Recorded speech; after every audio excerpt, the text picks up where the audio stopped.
I have the privilege of reading our scripture for tonight, which is Mark 5. I'll be reading that from the ESV version, if you'd like to follow along with me on the screen. They came to the other side of the sea, to the country of the Gerasenes. And when Jesus had stepped out of the boat, immediately there met him out of the tombs a man with an unclean spirit. He lived among the tombs, and no one could bind him anymore, not even with a chain, for he had often been bound with shackles and chains. But he wrenched the chains apart, and he broke the shackles in pieces. No one had the strength to subdue him. Night and day among the tombs and on the mountains, he was always crying out and cutting himself with stones. And when he saw Jesus from afar, he ran and fell down before him. And crying out with a loud voice, he said, "What have you to do with me, Jesus, Son of the Most High God? I adjure you, by God, do not torment me." For he was saying to him, "Come out of the man, you unclean spirit." And Jesus asked him, "What is your name?"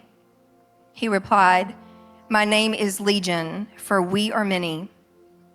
And he begged him earnestly not to send them out of the country. Now a great herd of pigs was feeding there on the hillside, and they begged him, saying, "Send us to the pigs, let us enter them."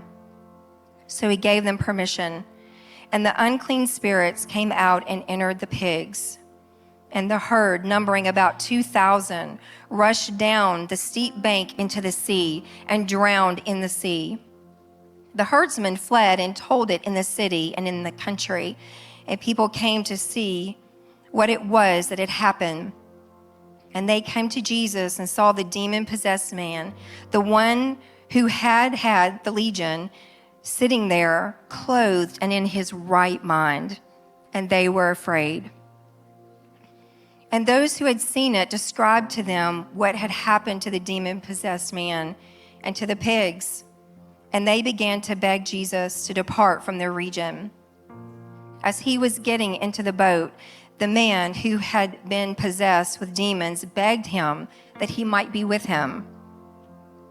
And he did not permit him, but said to him, "Go home to your friends and tell them how much the Lord has done for you and how he has had mercy on you." And he went away and began to proclaim in the Decapolis how much Jesus had done for him, and everyone marveled. And when Jesus had crossed again in the boat to the other side, a great crowd gathered about him, and he was beside the sea. Then came one of the rulers of the synagogue, Jairus by name, and seeing him, he fell at his feet and implored him earnestly, saying, "My little daughter is at the point of death. Come and lay your hands on her so that she may be well and live." And he went with him. And a great crowd followed him and thronged about him. And there was a woman who had had a discharge of blood for 12 years, and who had suffered much under many physicians, and had spent all that she had, and was no better, but rather grew worse. She had heard the reports about Jesus and came up behind him in the crowd and touched his garment. For she said, "If I touch even his garment, I will be made well." And immediately the flow of blood dried up, and she felt in her body that she was healed of her disease. And Jesus, perceiving in himself that power had gone out from him, immediately turned about in the crowd and said, "Who touched my garments?" And his disciples said to him, "You see the crowd pressing around you, and yet you say, 'Who touched me?'" And he looked around to see who had done it. But the woman, knowing what had happened to her, came in fear and trembling and fell down before him and told him the whole truth. And he said to her, "Daughter, your faith has made you well. Go in peace and be healed of your disease." While he was still speaking, there came from the ruler's house some who said, "Your daughter is dead. Why trouble the teacher any further?" But overhearing what they said, Jesus said to the ruler of the synagogue, "Do not fear, only believe." And he allowed no one to follow him except Peter, James, and John, the brother of James. And they came to the house of the ruler of the synagogue, and Jesus saw a commotion, people weeping and wailing loudly. And when he had entered, he said to them, "Why are you making a commotion and weeping? The child is not dead, but sleeping." And they laughed at him. But he put them all outside and took the child's father and mother, and those who were with him went in where the child was. Taking her by the hand, he said to her, "Talitha cumi," which means, "Little girl, I say to you, arise." And immediately the girl got up and began walking, for she was 12 years of age, and they were immediately overcome with amazement. And he strictly charged them that no one should know this, and told them to give her something to eat. The word of the Lord for you and me. Thanks be to God.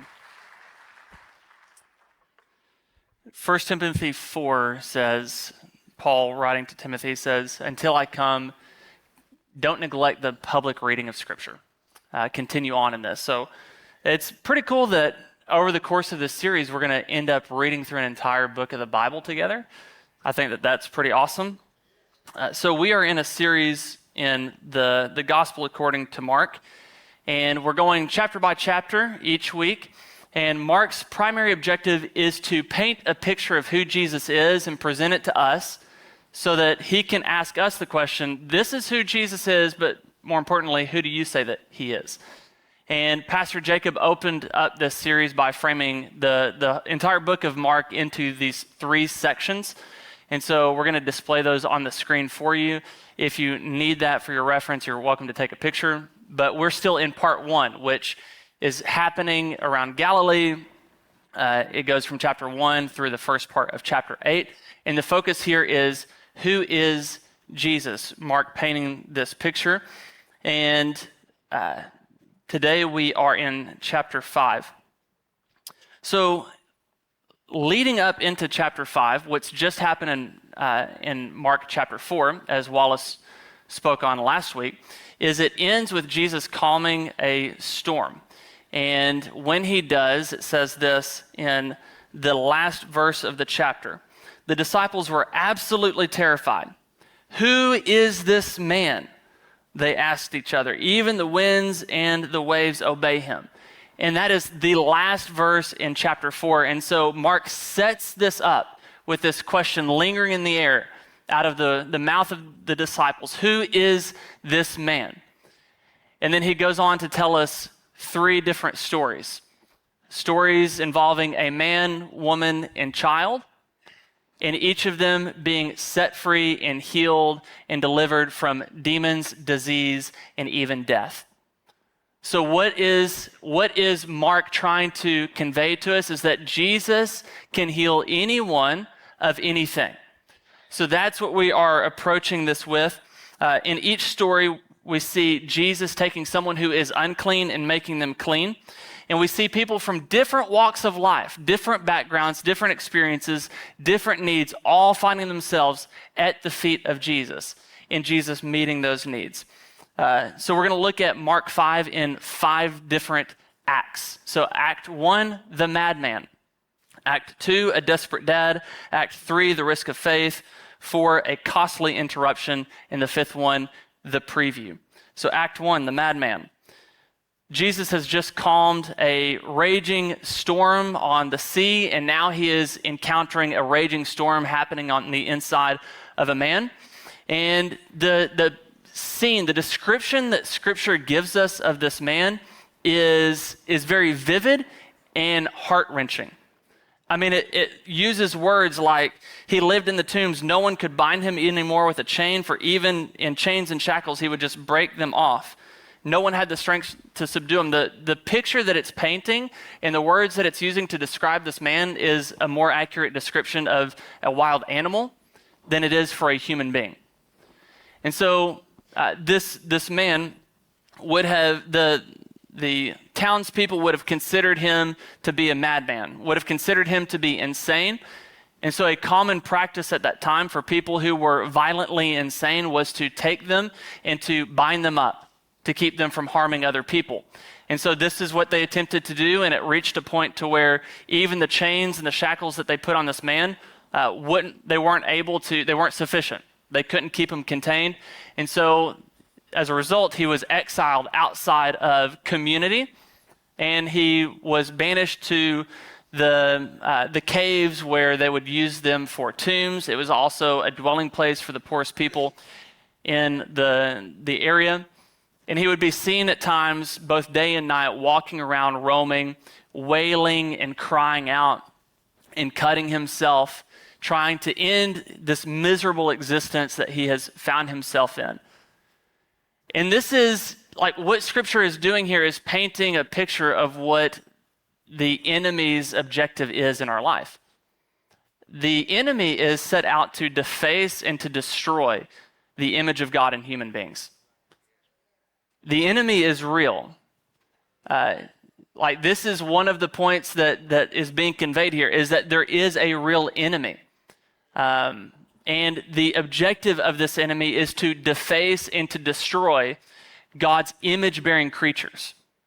And so Jesus in John 10:10, he says, the thief comes to kill, steal, and destroy. Like, this is what the enemy is after in our lives, is to destroy us. Why? Because we are the ones who are made in God's image. Like, this is what he was after. You know, like if you ever see a kid who in their immaturity goes, like they're arguing or fighting over something, a toy or whatever, and they're like, if you can't have it, nobody can, and they rip it up or they kick the ball. And like there's the saying, just, what is it with the take your ball and go home, whatever. Like, it's if you don't want to play with me, no one's playing. No one's having fun. If Satan can't take God's throne, nobody can bear that image. No one can be in that place. And so he's out to destroy and to deface God's image in human beings. C.S. Lewis gives this warning. He said, there are two equal and opposite errors into which our race can fall about devils. One is to disbelieve in their existence. The other is to believe and feel an excessive and unhealthy interest in them. They themselves are equally pleased by both errors and hail a materialist or magician with the same delight.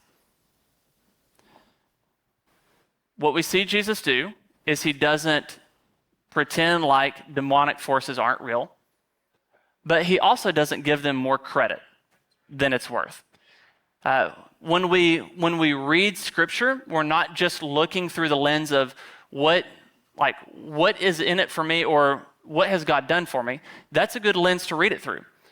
But if we're disciples of Jesus, we are his apprentices, which means we're learning how to live as he lives, learning how to do what he did. Well, one of the things that Jesus did was he delivered people from demonic possession, oppression, assault, all of that. So if we're his followers, we're to look at this and not just go, oh man, Jesus is powerful. But we're also to look at this and go, how can we learn from this so that we can learn how to do what Jesus did? And so one of the things that we see in this is that Jesus, he was not intimidated. He also didn't brush it off like it wasn't there, but he also wasn't afraid or intimidated. And I think so many people, whenever they either encounter it or they have the thought of like, man, what am I going to do if I encounter a situation where someone is demonically possessed, they're demonized, okay? What am I going to do? And so many times what ends up happening is we put so much of the emphasis on the fact that someone's experiencing demonization, and the emphasis is on the fact that there are demons involved in this situation. Jesus, however, his focus was on the authority that he had from the Father and the compassion and mercy that he was having on this person. So the demons were just in the way. Like, those weren't the center, like that wasn't the lead story. It was, what's the Father say about this? What's he doing? Because the Son only does what he sees the Father do. And then he saw the man and had compassion on him. And the demons were just in the way. Like, I'm not going to ignore them, but I'm also not going to give them any power. by being afraid, whatever. And so Jesus, he arrives, and immediately when he arrives, it says that the man saw him from a long way off, and so he ran up and kneeled before Jesus. And the reason why he's kneeling isn't out of worship, but it's out of a recognition of authority. And so this also shows the point that the demonic realm understands spiritual authority. They know who's in charge here. And so the man comes and he kneels and he says, Jesus, Son of the Most High God, what is it between us? Why are you here to mess with me? And I find it interesting. And then he goes on to say, I adjure you by God, as the ESV, but he's basically saying, I swear to God, leave me alone. He's invoking God's name in his request. Multiple funny things are happening here, okay? You have Mark presenting the question out of the disciples' mouth, who is Jesus? That question is still up in the air, lingering. And the first thing to answer that question directly is the demon. I mean, he comes up and says, Jesus, Son of the Most High God. So that's somewhat comical to me.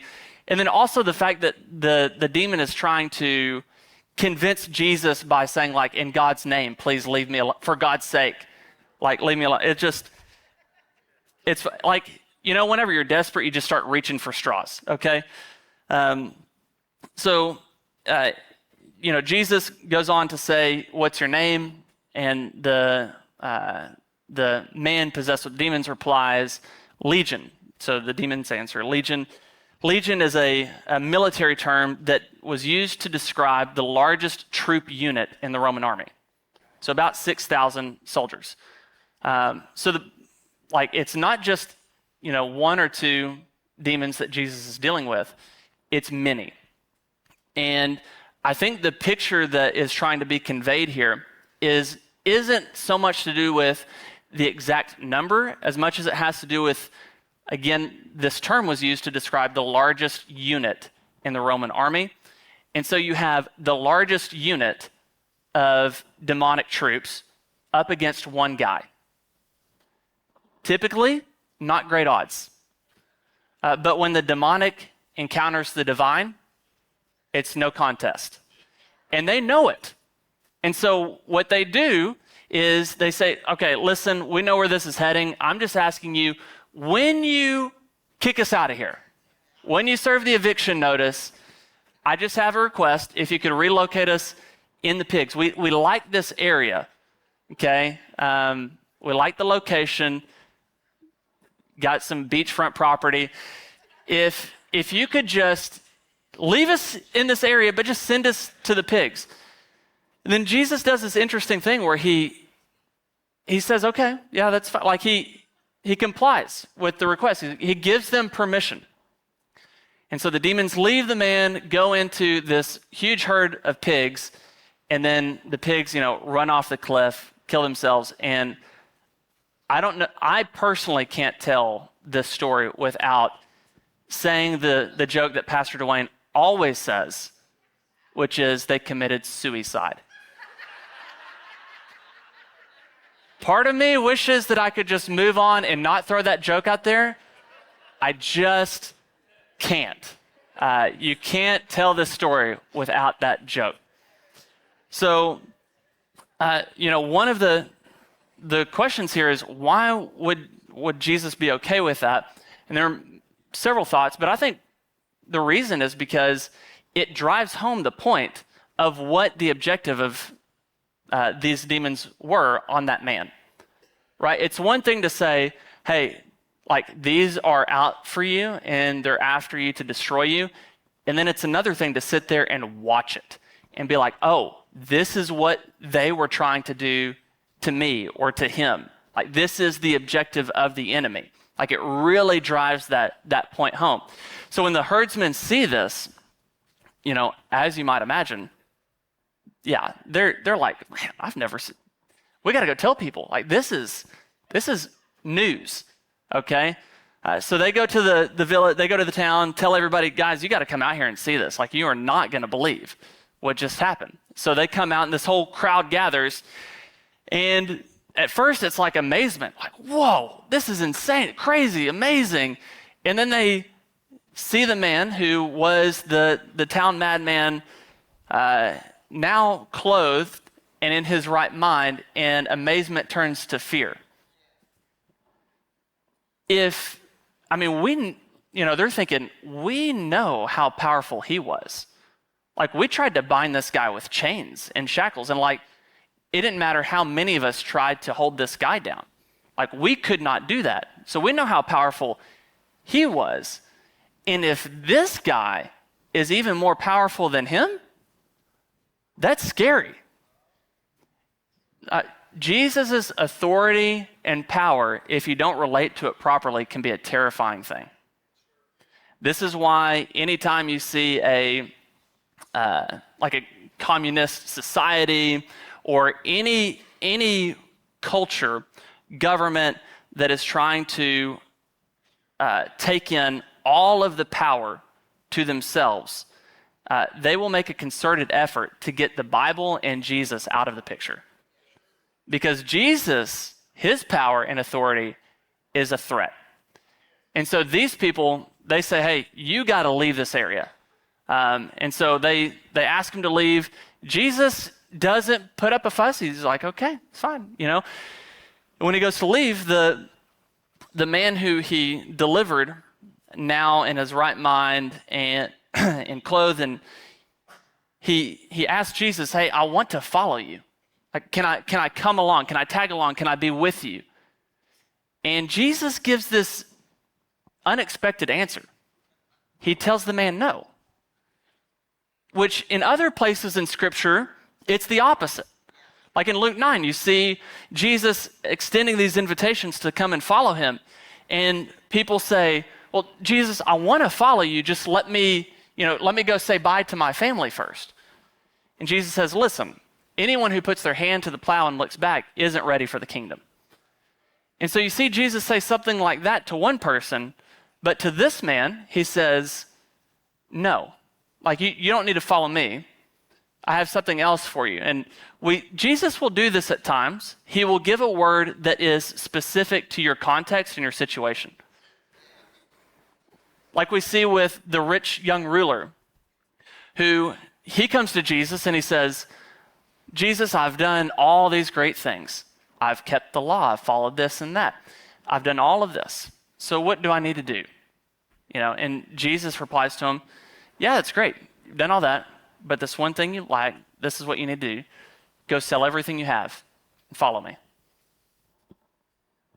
So he tells that man that.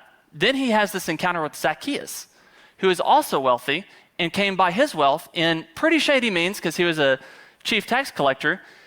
And he goes and has a meal at Zacchaeus' house, and he never asks Zacchaeus, who's also wealthy and came by his wealth in probably fraudulent ways. He didn't tell Zacchaeus to go and sell everything. Instead, he showed him acceptance, forgiveness, all of this. And then Zacchaeus goes, Jesus, you know what? On his own accord, he's like, if I've defrauded anybody, I'll pay him back, And he says this to Jesus, and Jesus doesn't say the same thing to Zacchaeus as he said to the rich young ruler. Why? Because Jesus knows what is in our hearts and what each one of us needs. Jesus knew what this man needed, and what this man needed wasn't to come and tag along with him. What he needed is he needed to go home. He goes and says this to the man. He says, go home to your family and tell them everything the Lord has done for you and how merciful he has been. How long has this man waited for those words? Go home to your family. Go home to your friends. I mean, this man he's at least a son to somebody. He has a mother and a father, if not being a brother to somebody, possibly a husband to somebody, possibly a father to somebody. And Jesus tells him the best thing for you, now that you're healed and restored, is for you to go home and be with your family and let them see what's happened in you. I mean, just imagine that moment of being reunited, reconciled with his family. So this scene ends with a family reunion. The next scene opens with a family tragedy. So Act 2, a desperate dad. Verse 21, Jesus got in the boat again and went to the other side of the lake, where a large crowd gathered around him on the shore. Jesus was just rejected by one crowd, and now he's being welcomed by another. So whether he is rejected or whether he is accepted, that doesn't crush his identity and it doesn't inflate his identity. Jesus knows who he is regardless of what the crowd says. And so we're introduced to the next character in the story, a man named Jairus, who is a leader. Here's what we know about him. He's a leader in the local synagogue. And here's what we know about Jesus. Jesus and the religious leaders did not always get along. Because wherever Jesus went, he tends to cause a scene and create some ruckus. And so Jairus, he's heard about Jesus, but like a leader, like a public figure, he's wanting to play it cool. Like, I know who Jesus is, but I've got to keep my distance because I also know the reputation he has amongst my peers, the other leaders, and it's not good. Like a lot of guys are really upset about the things that he's been doing and saying about us. And so I'm interested in him, but, maybe I'll play like a Nicodemus card where I'll try to schedule a meetup with him, but just in the cover of night and do something like that.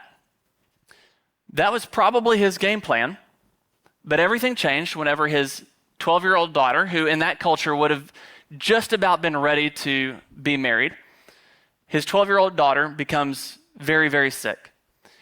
And whenever you are desperate, you're willing to set aside your pride. When you're desperate, you're willing to do whatever it takes. And so this desperate dad decides to put his dignity aside, and regardless of what everyone else thinks, regardless of what it might do to his reputation or his job or career or whatever, he knows that he has to get to Jesus because he knows that Jesus can heal. And so he presses through the crowd, he gets to Jesus, and he falls at Jesus' feet in an act of humility and faith and begs Jesus to come and to heal his daughter. And notice what Jesus doesn't do. He doesn't go, you guys, I know that you guys have been a thorn in my side, you religious leaders, and you've made my life really hard, and I know that you're going to eventually be the death of me. So, sorry, should have played nicer. No, Jesus sees a need, and he meets it. This is what Jesus does. And so Jesus agrees, and so they go along. They start making their way to Jairus' house, but Jairus wasn't the only person in the crowd that day that desperately needed a miracle from Jesus. Act 3, the risk of faith. Mark leaves us hanging in suspense about Jairus and his daughter as he shifts the focus to a woman who also was in the crowd that day. A woman that has been suffering for 12 years. As long as Jairus' daughter has been alive, she has been suffering with a condition in which she is bleeding. And because of this, by law, she is considered unclean. And this woman has spent everything that she has, all of her resources are depleted, trying to find a cure, going to doctors and physicians, but each one resulting in disappointment.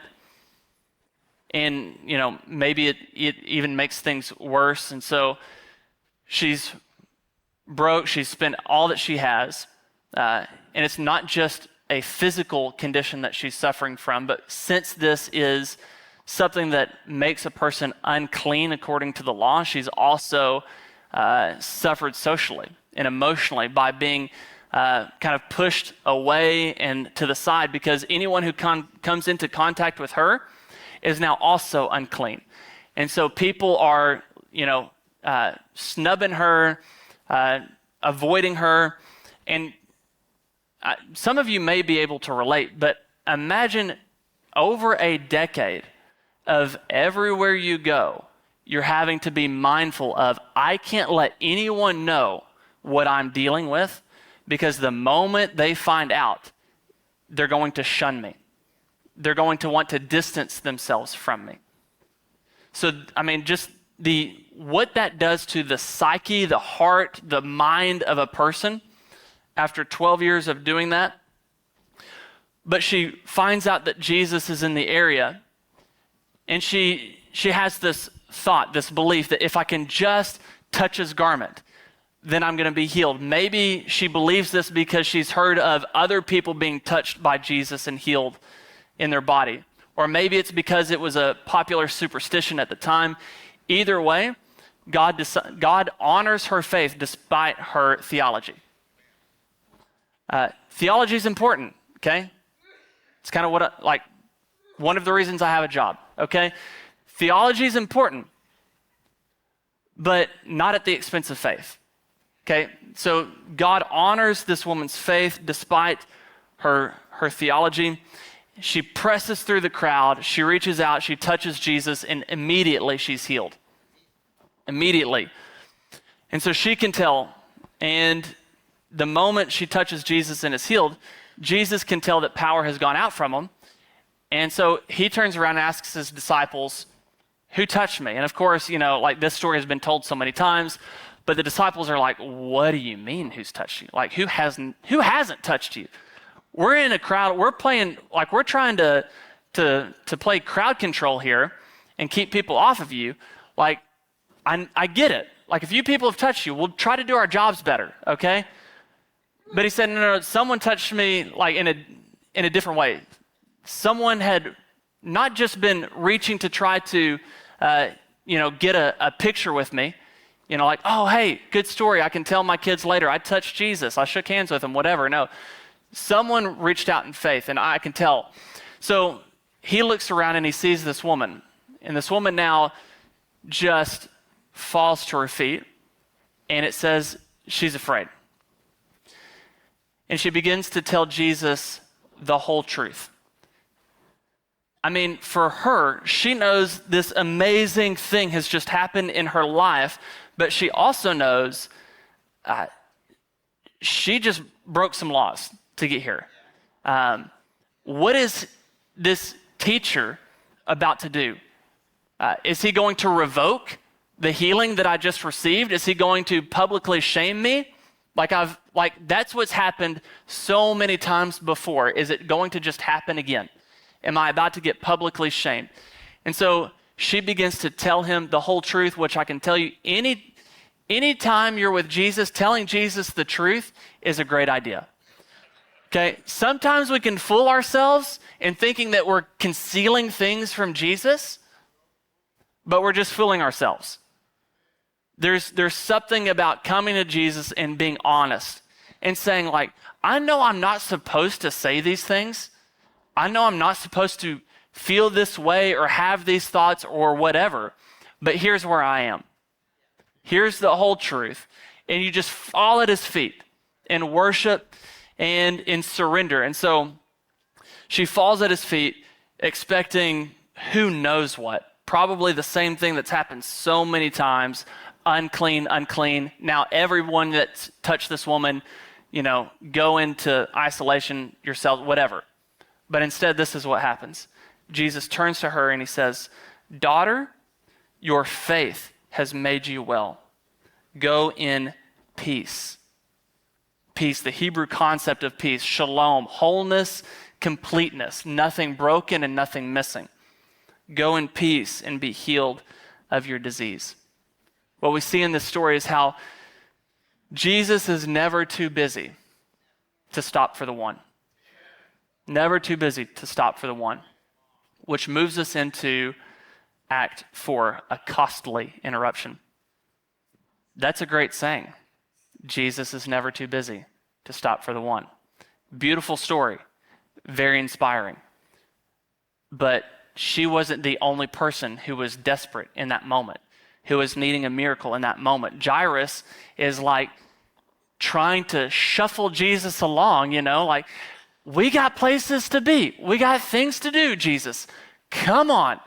And Jesus decides to stop and have this moment with this woman. And meanwhile, time is ticking for Jairus. He knows that it's urgent, that like time is of the essence here. And Jesus is seemingly not that hurried, which can be one of the most annoying things about God, is that he doesn't seem to be as in big of a hurry as we are. And so Jesus is just walking along, and Jairus, his heart's pounding. He's trying to get him to hurry. And right on cue, a messenger comes up and says, hey, this is probably the hardest news anyone could ever receive. Messenger says, there's no reason to hurry anymore, no reason to come. She passed. What Jesus and Jairus do in this moment, how they handle this news, will determine how the next scene unfolds. Because for Jesus, if he allows this news, this moment, to rob his joy and rob his focus, then is he in the right state of mind to step into what he's about to step into? Is he in the right frame of mind to be able to encourage Jairus? I kept wanting to say Zacchaeus for some reason. Encourage Jairus. If all of a sudden this interruption came, because remember, Jesus was on a mission. Like he had a plan, he was going somewhere, and I alluded to this Sunday, for all of us planners out there, interruptions can be jarring. Like when an interruption comes and it was like, this was not in the plans, okay? This was not in my schedule. This was not in my to-do list for the day or whatever. It can rock the boat a little bit, okay? But Jesus refused to allow this interruption to take him off focus, and he refused to allow this interruption to rob his joy. Instead, he remained laser focused. For Jairus, so many different things can be happening in this moment for him.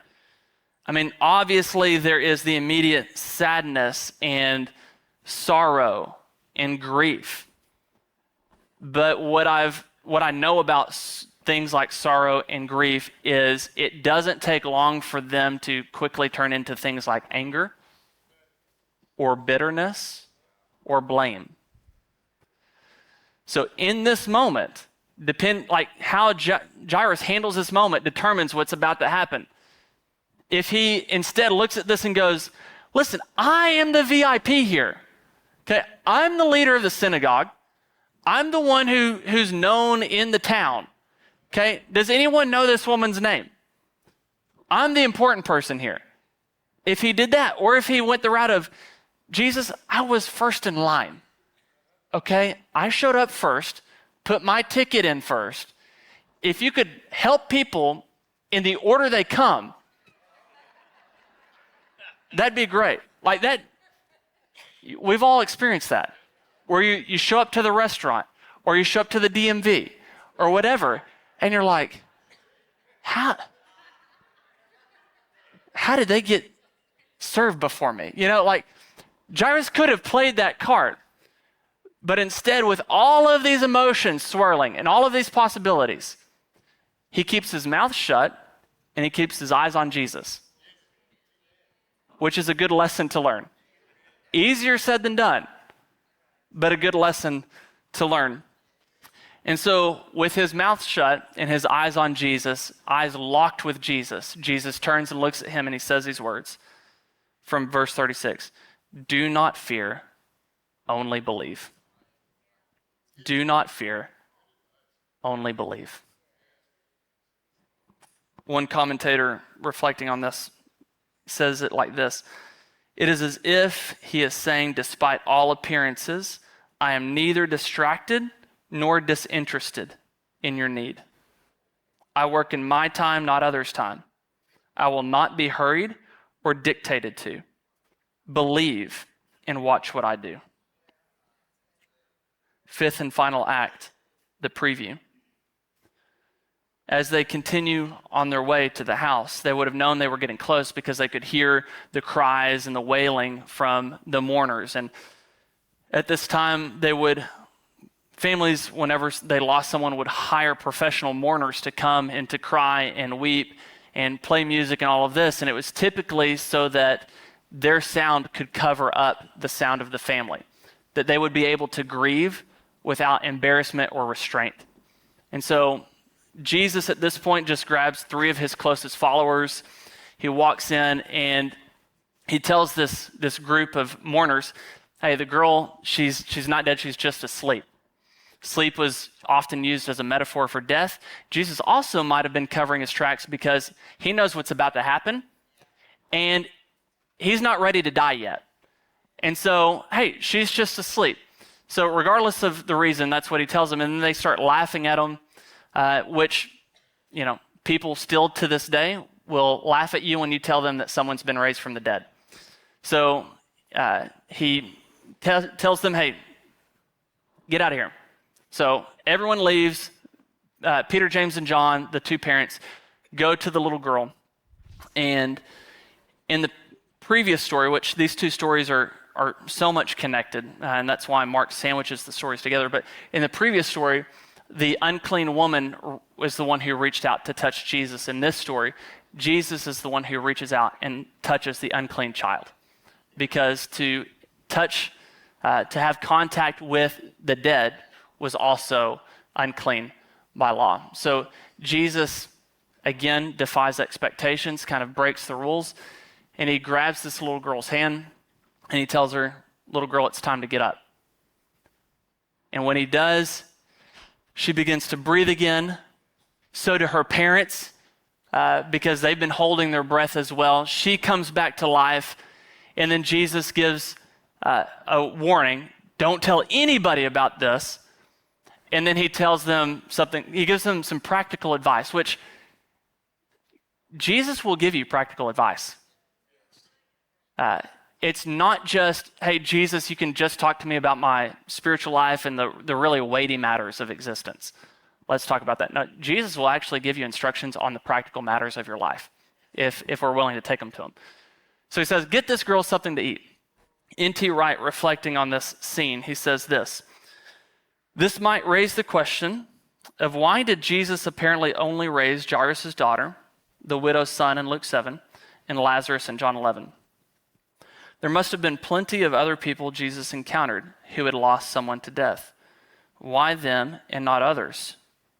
Or why them and not me?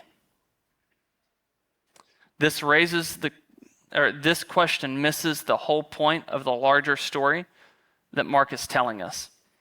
Just as Jesus wasn't coming to be a one-man liberation movement in the traditional revolutionary sense, so he wasn't coming to be a one-man emergency medical center. He is indeed starting a revolution, and he is indeed bringing God's healing power, but his aim went way deeper. These were signs of the real revolution, the real healing that God was to accomplish through his death and resurrection. Signs are important, but they're not the destination. What Jesus did for this child was a preview of what was about to happen, what was coming. All 3 of these stories involve Jesus encountering someone who is unclean. And Jesus does the unexpected. He defies our expectations because what has happened ever since the law was created, so for thousands of years, the same thing has happened time after time. The clean encounter the unclean, and now the clean are defiled. But with Jesus, it's different. With Jesus, when the clean encounters the unclean are healed. The unclean are delivered. The unclean are brought back to life. This is what Jesus does. He has power and authority. And it's not just that he has power over demons, disease, and death. It's not just that he has power. It's what he does with his power that we see here in Mark chapter 5. What he chooses, because humanity kind of has a bad track record of stewarding power well. But with Jesus, it's different. What he does with his power is he sends an army of demons packing. He heals what medicine couldn't. And he frees and liberates this little girl from the seemingly inescapable grip of death. This is what Jesus does. So who is this man? He is Emmanuel. He is God with us, the Word that has become flesh and entered into the human experience. So much so that he himself would put himself in the shoes of the man, the woman, and child that we read about tonight. So at the climax of Mark's gospel, of his story about Jesus, we see that Jesus, like the man in Mark 5, Jesus will find himself naked, isolated on the outside of town, crying and yelling out as his flesh is being torn and ripped by the rocks of the Roman lash. Who is this man? He's like the woman from Mark 5, that he himself would take upon his shoulders the incurable sickness that has plagued humanity since the fall, the incurable sickness of sin. He would take the entire weight and full brunt of humanity's sin on his shoulders. Who is this man? He is like the child that we see in Mark 5, because Jesus himself will taste death. But what he did for that little girl was just a preview of what was going to happen for him, because though Jesus would taste death, he wouldn't stay in the grave. After 3 days, the Father spoke to him and said, "Son, it's time to get up. It's time to get up." And this time, there's no command to keep quiet about it. With the little girl, it's, hey, don't tell anybody. When Jesus is raised from the dead, it's, hey, tell everybody. Tell everybody. Go tell it in the cities, go tell it in your schools, go tell it in your homes, go tell it to your friends, to your family, that light has come into the darkness and is piercing the darkness, that the love of God is being poured out into the earth, that the kingdom of God is here. It is at hand. And no demon, no disease, and not even death is going to stop this kingdom from getting established in the earth. This is who Jesus is. And so, like we've ended every sermon so far, here's the real question. Who do you say he is? Who do you say he is?